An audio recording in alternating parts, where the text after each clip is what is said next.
হে আদমের ছেলে মেয়ে শোনো, আজ বিচারের মাঠে উপস্থিত হয়েছ আকাশ জমিন পরিমাণ পাপ নিয়ে। পাপ আর পাপ, তোমার পাপে আকাশ জমিন পরিপূর্ণ হয়ে আছে।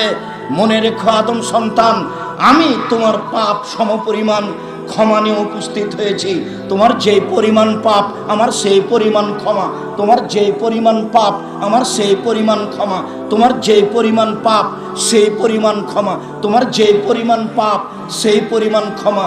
যদি শিরক না করো, যদি শিরক না করে থাকো, তাহলে আজ বিচারের মাঠে তোমার সব পাপ ক্ষমা করে দেওয়া হবে।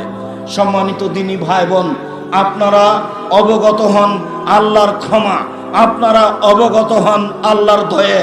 সেইভাবে আল্লাহর কাছে ক্ষমা চাওয়ার জন্য, দয়া চাওয়ার জন্য ব্যস্ত হয়ে পড়েন, সহজেই দয়া ক্ষমা পাওয়া যাবে।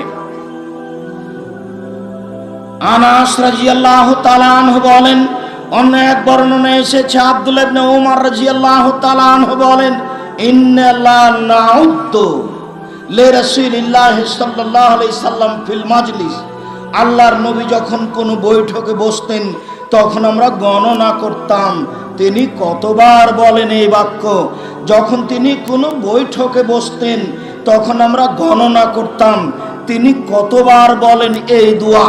যখন তিনি কোনো বৈঠকে বসতেন তখন আমরা গণনা করতাম দেখি তিনি কতবার বলেন। তো তিনি বলতেন এক বৈঠকে প্রায় 100 বার। কি বলতেন? রব্বিক ফিরলি অতুবা আলাইয়া, হে আমার প্রতিপালক আমাকে ক্ষমা করো, আমার তওবা কবুল করো। হে আমার প্রতিপালক আমাকে ক্ষমা করো, আমার তওবা কবুল করো। ইন্নাকা আনতাত তাওয়াবুল গফুর, নিশ্চয় তুমি বড় তওবা কবুলকারী, নিশ্চয় তুমি বড় ক্ষমাশীল, নিশ্চয় তুমি বড় তওবা কবুলকারী, নিশ্চয় তুমি বড় ক্ষমাশীল। আল্লাহর নবী এই দোয়াটি কোনো বৈঠকে বসলে প্রায় 100 বারের মতো বলতেন। আমি কাল থেকে বলছি, এখন পর্যন্ত আপনার তালিকায় কতবার এসেছে? আপনার তো ঢং ঢং করে যাওয়াটাই শেষ হচ্ছে না। মনে কিছু নিয়েন না আপনি আমার দিনী ভাই। আমি যে জুমার সালাতের পরে আপনাকে বসতে বললাম, তো আপনি লাফ দিয়ে উঠে কোন দিকে গেলেন?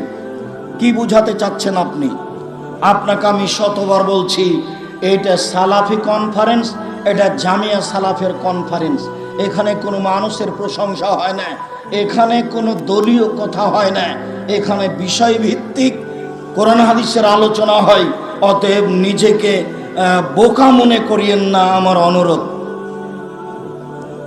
নিজেকে পাগল মনে করিয়েন না, আমার অনুরোধ। এই সময়ের দাম আছে।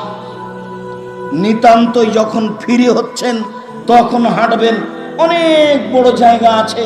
জানি না কতবার গেলেন বাইরে, কতবার আসলেন, জানি না কতবার নওদাপাড়া গেলেন, জানি না কতবার ঘুমাতে গেলেন। এসেছেন 2 দিনের জন্য। আবারও বলছি, আগামীকাল 10টার সময় এখানে কোনো আলোচনা হবে না। আগামীকাল সকালে এখানে কোনো আলোচনা হবে না। আপনি চাইলেও আমরা ব্যবস্থা করতে পারবো না। আমি বুঝতে পারি না আপনি সময়কে কেন মূল্যায়ন করেন না। যাক হয়েছে হয়েছে, এখন বৈঠকে বলেন, আমার সাথে বলেন, রব্বিক ফিরলি অতুবা আলাইয়া, রব্বিক ফিরলি অতুবা আলাইয়া, রব্বিক ফিরলি অতুবা আলাইয়া, ইন্নাকা আনতাত তাওয়াবুল গফুর, ইন্নাকা আনতাত তাওয়াবুল গফুর, ইন্নাকা আনতাত তাওয়াবুল গফুর। তুমি তো বড় তওবা কবুলকারী, তুমি তো বড় ক্ষমাশীল, তুমি তো বড় তওবা কবুলকারী, তুমি তো বড় ক্ষমাশীল।